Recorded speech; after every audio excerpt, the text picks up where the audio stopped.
Hi, you're listening to This Is Not Your Practice Life. I'm your host, Macy Renee, and we are going on a journey together, my friends. I'm a certified life and emotional intelligence coach. And if you really want to step into your highest self, there are a few non-negotiables you're going to have to learn, and I am just the person to help you do it. No matter your past, I'm here to help you create a more fulfilling future. So stick around with me. Not only will I teach you how to navigate your brain's daily mind drama, but I'll help you actually understand your mind, your emotions, why you do the things you do, and why others do the things they do. Most importantly, I'll help you build the self-awareness skills to create whatever results you want. It's never too late to change the trajectory of your life. After all, this is not your practice life.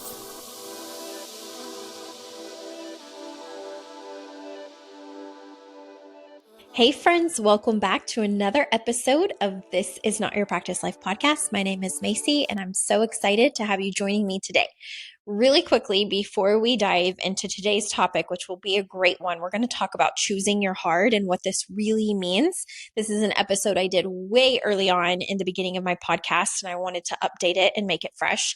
But before we do that, I want to let you know that this Wednesday and Thursday, I am hosting my first freebie in quite some time. I think it's been a little over a year and a half since I've held a freebie for women to participate in, and I can't wait to host this one. This one is going to be based on self-worth. So if you ever struggle with your own worthiness, if you really shut down whenever you feel rejected, if you struggle with not enoughness, this is going to be a freebie for you. It's going to be 2 days.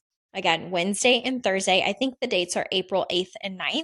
You can sign up with the link in the show notes and you will get the email, and there will be a downloadable workbook for you to use, as well as hands-on examples to really help this self-worth teachings and coaching concepts stick. And this is what I love about coaching. I love being able to challenge the mind in women, but also give them real tangible things that they can feel and hold and touch and visualize so that the concepts stick way beyond the free training.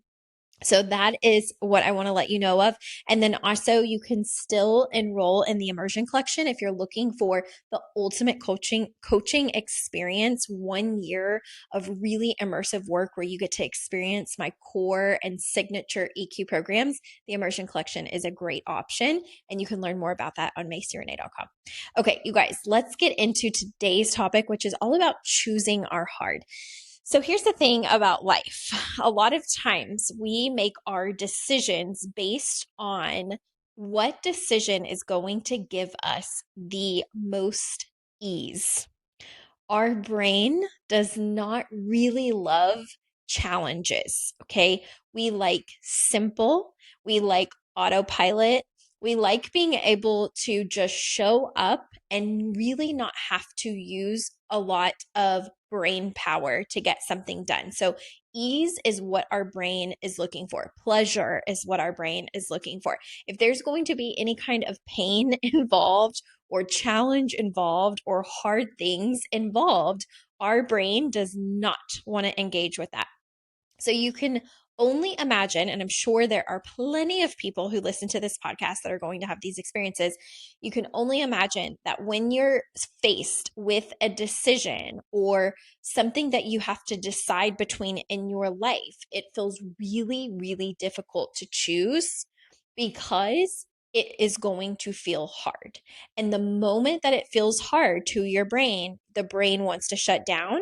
So even if your current circumstances or your current situation is hard, what the brain knows is, I don't want the results of making this other decision or this other choice or changing something to also be hard or maybe even harder. And if it is, that really sucks. So I think I'll just stay here. But I want to just offer you the real truth bomb that we're always choosing our hard. Always, always, always choosing a hard. So I'm going to give you several examples of what choosing your hard looks like. I'm going to give you the visual, which is silly and crazy as always, that I give my clients. And I'm going to hopefully help you understand the real impact of being able to choose you're hard. So here are just a few examples in life, and I'm going to do it based off of clients that typically come to me with something that they are facing in their life. They want coaching to help them be able to move through it. And one of the things that they say to me whenever they realize maybe what they're going to have to do is that said thing is going to be hard. In which case I'm like, of course, we're always choosing a hard. So let me give you the first example. I do have a good amount of women that come to me and maybe they have been a stay-at-home mom for a long amount of time, or they have been in a certain career for a certain amount of time. And no matter what version you may be, maybe you're the stay-at-home mom, or maybe you're in a career field that you've been in for a very long time. Sometimes what happens is the stay-at-home mom is feeling a little bit lost, or maybe her kids are growing up and she wants to do something outside of the home. She wants to be a contributor. She wants to be able to make her own money. She wants to be able to spend her money the way that she wants to. And the thought of staying as a stay-at-home mom kind of feels hard based on maybe where she's at in that journey. The thought of going out in the world and going back to work after maybe not working for a long time is also hard. Okay.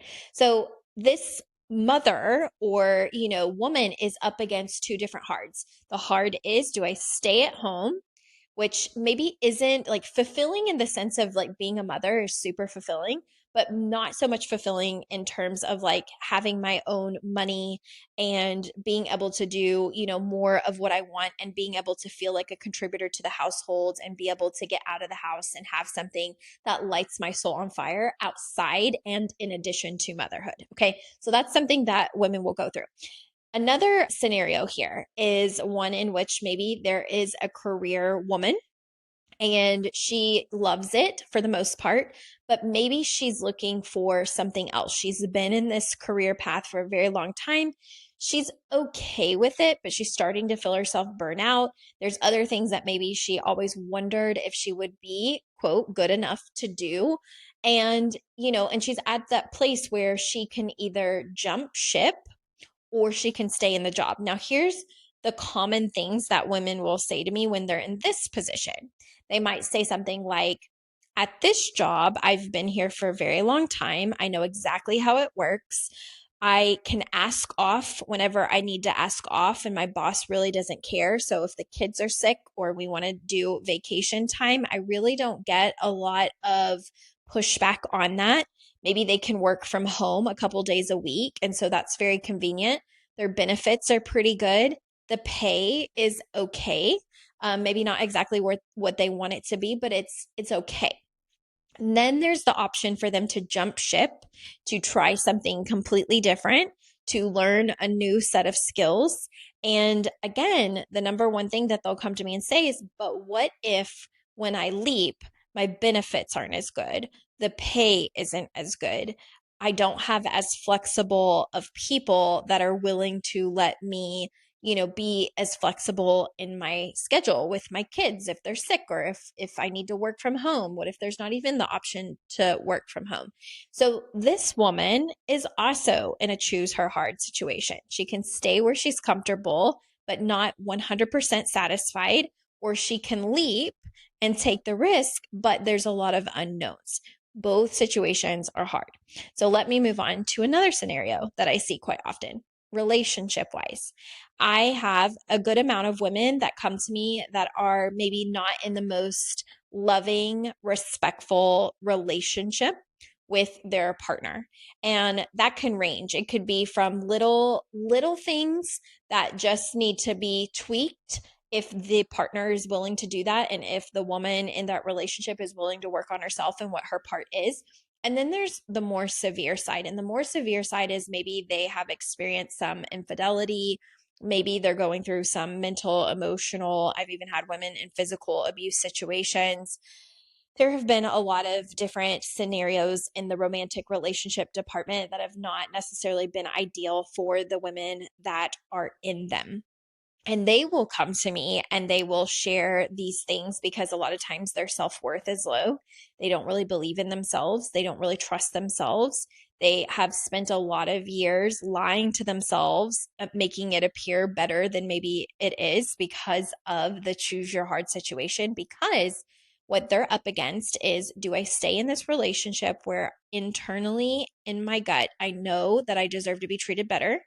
I know that this is wrong. I know that I'm not happy. I know that my kids are seeing things that I would never want them to see or ever want them to put up with or ever want them to stay in. But the alternative is that if I leave, maybe I don't have any income to support us. I don't know how I'm going to keep a roof over our head. I don't know how the childcare is going to work. I don't know what the divorce process is going to look like. I don't know if I'm going to be fought for custody. I don't know. There's so many unknowns, right? I don't know how that partner is going to respond. I don't know all of these things. They can just list a bunch of unknowns in that situation. I don't know how my kids will respond. I don't know if my kids will take sides and if they'll hate me and, whatever it may be.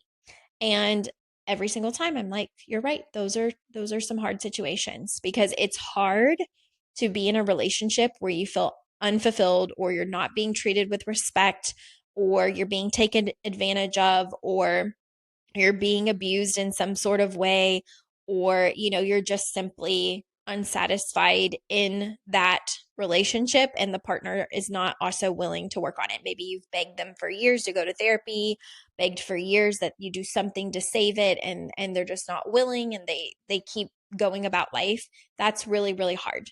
Okay, to feel like maybe you're the only one putting forth the effort or you're the one that really wants it or you've wanted it to work and you've tried to change yourself to make it better. That's a hard situation. Walking away is also a hard situation, especially with so many unknowns. So these are just a couple of examples. I'll give another one because this was the situation I was in. I was in the situation where I went to school, got 2 degrees actually, my bachelor's in health science, my master's in occupational therapy, went out in the career field, did it for almost 7 years, and in my soul knew it wasn't what I wanted to do forever. But I had $85,000 worth of student loan debt. I was barely making $40K a year. I think on most years, I made about $35,000 after spending so much money and time on school. And I just wasn't really fulfilled. And then I met my coach. I loved coaching. I coached with my coach for 2 years without ever thinking that it would be something that I ended up doing or wanting to do.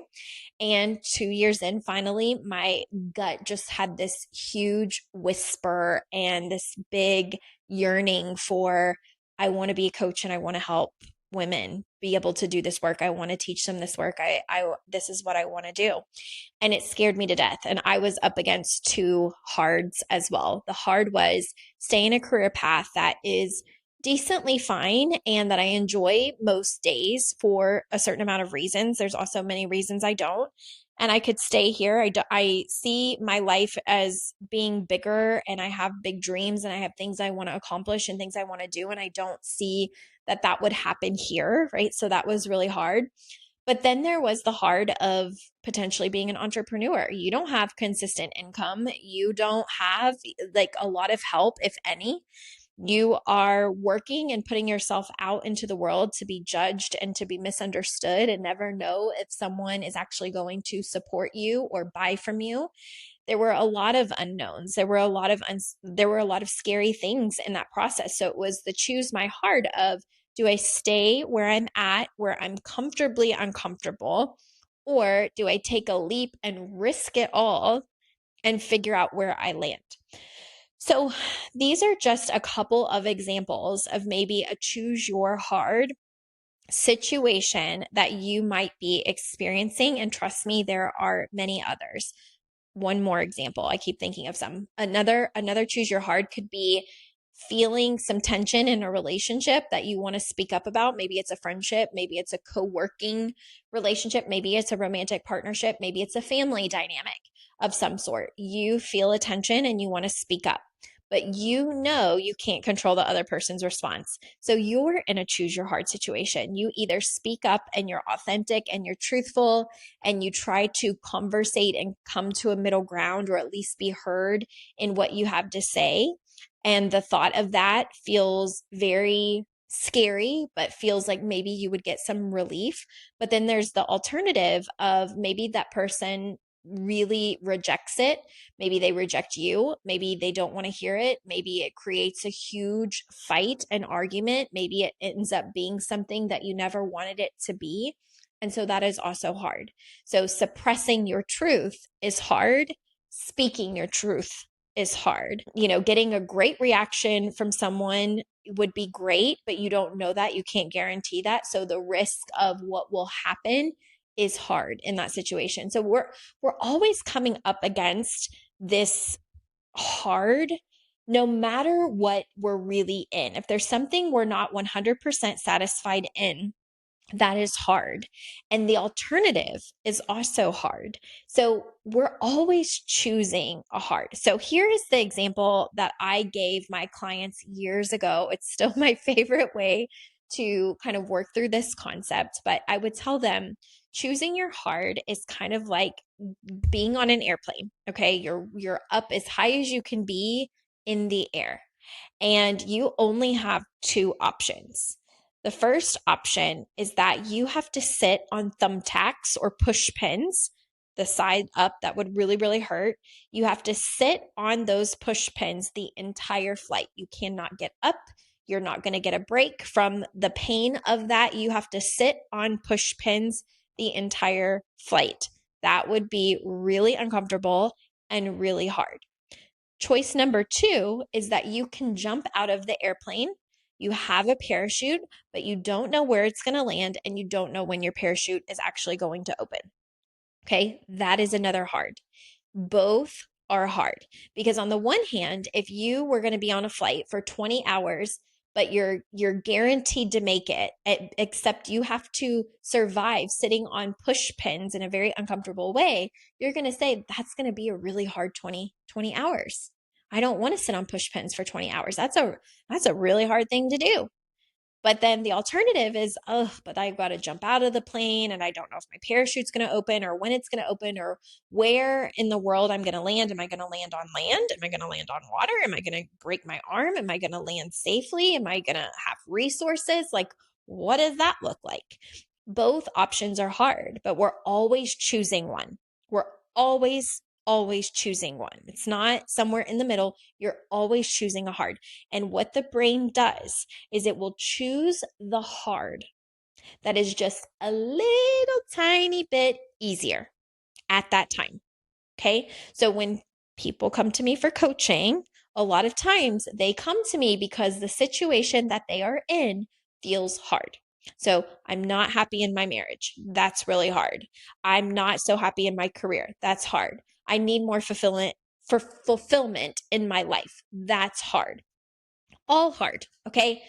But the alternative, you haven't walked yourself to because that feels a little bit harder or a lot harder.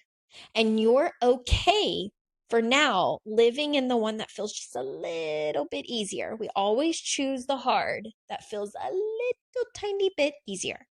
So for a very long time, I stuck with the occupational therapy career because that felt a little bit easier than leaping out of the airplane and taking a risk on myself as an entrepreneur and businesswoman, knowing absolutely nothing, knowing I would have to teach myself everything on the way down, knowing I would have to fail a million times, knowing that I could do all of the work and never get a single client, never get a single podcast listener, never get anything out of it other than the lessons that I would learn along the way. So those two things, stay in the career or jump and risk everything to see what I'm made of, those were both hard. But for a very long time, I chose the one that was just a little bit easier, and that was being an occupational therapist. But here's what's interesting.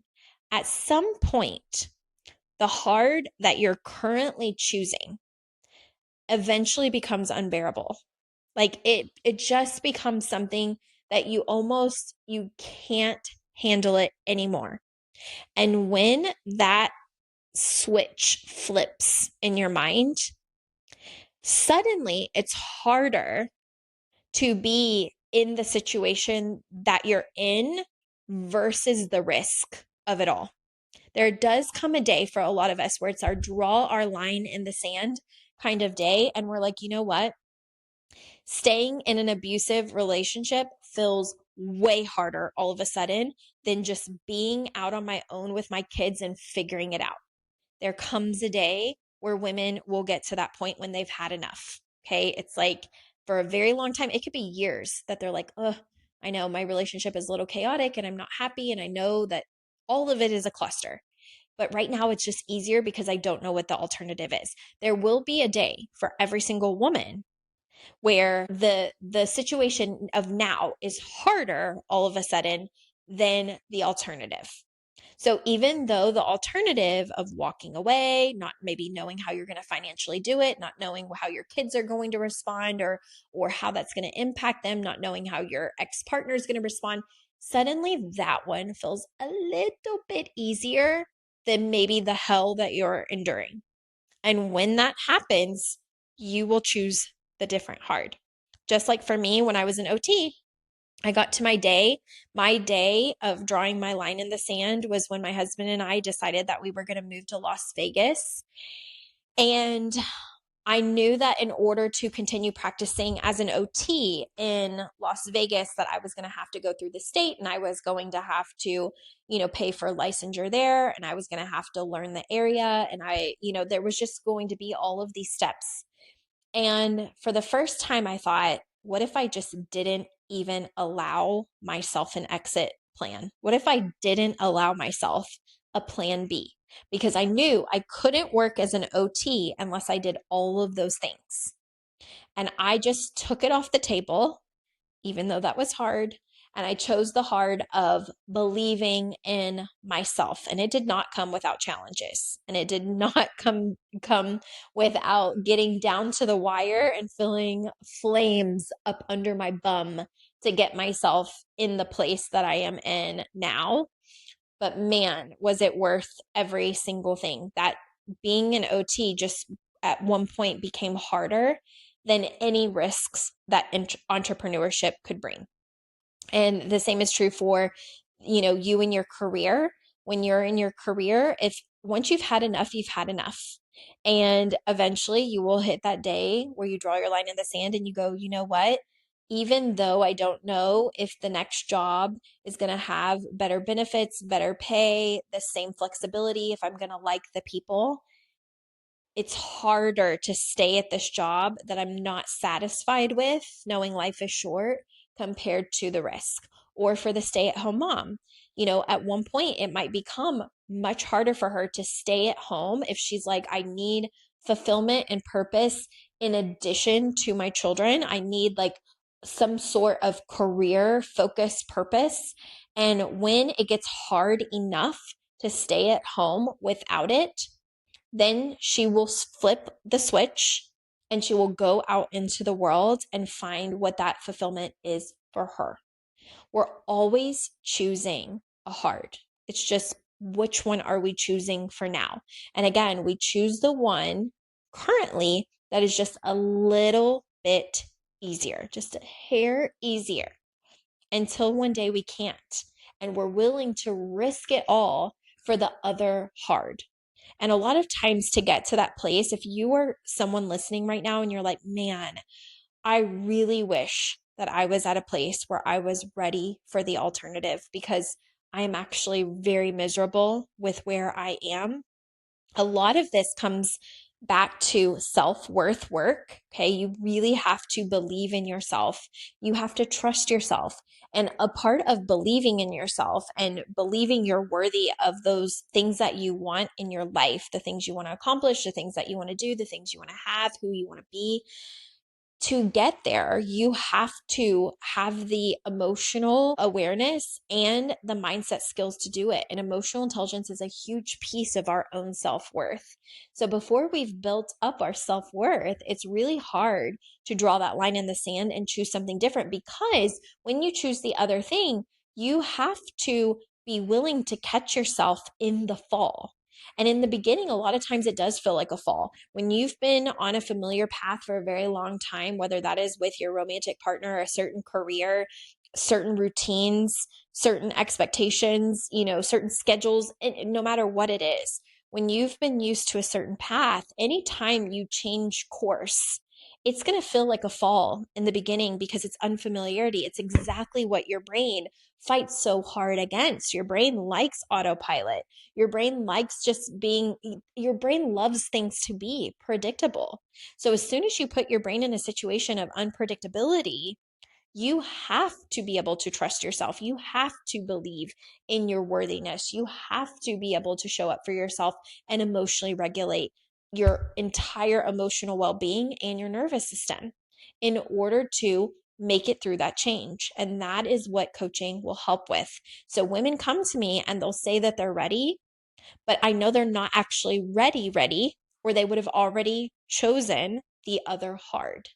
So my job as a coach is to figure out what's keeping them from choosing the hard that they're telling me that they want, and then building the EQ skills, the mindset skills, the self-worth skills to make sure that when they make that decision, if they actually do, that they can fully trust themselves, that they fully believe in themselves to land and to catch themselves at the same time and to navigate whatever challenges arise. There's so many pieces to it. So if you're in that situation where you're ready to choose a different hard, or you can clearly see I'm up against one hard versus another, and I really can't even imagine getting to the other, but my God, my life would be just so awesome if I was able to do that for myself, then reach out for a 60-minute free consult. Let's talk about if coaching is something that could really help you, and if we're jiving, and if there's some sort of program or opportunity to work with me that really feels good to you, because I've walked a lot of women through choosing their hard, and I know that I can help you do that as well. And in the meantime, don't forget that this week, if you're listening to this episode right now, go to the show notes in the bio of this podcast episode and click the link to join the freebie, the Self-Worth Masterclass. It's happening Wednesday and Thursday, 8 p.m. Eastern Standard Time on Zoom. You will get a downloadable workbook via email, so just make sure you check junk and spam and all of that good stuff to make sure you don't miss it. I'm going to be sending out the first workbook link on Monday. So if you happen to sign up Tuesday, or you even happen to sign up Wednesday, a couple hours before we're getting ready to get started, just make sure you're checking your emails so that you get the workbook. There's going to be hands-on activities with this. Like, it's going to be really, really great if you have ever struggled with your self-worth, and especially if this episode today hits home in some way. Sign up for the freebie. I don't do freebies often, but I love doing them, and I love being able to coach you for free. And then if for some reason you love your experience and you decide you want to keep going, then we can talk about what that looks like. You can do a 60-minute free consult, and we can go from there. So anyways, my friends, I hope you all have a wonderful week. I hope you had a great Easter if you celebrate, and I will see you next week. Bye. Hey there. Thank you so much for joining me on today's episode of This Is Not Your Practice Life podcast. If you'd like to connect on social media, you can find me on both Instagram and Facebook at Macy Renee Coaching. And if you want to stay up to date on all of my offers, announcements, and inspirational emails, you can join my email list at macyrenee.com. In addition, if there's a way that I can further support you in your coaching journey, you can schedule a free 60-minute consult at macyrenee.com anytime you want, so we can discuss the best options for you. I look forward to seeing you next week, and I hope you have an amazing day. Bye.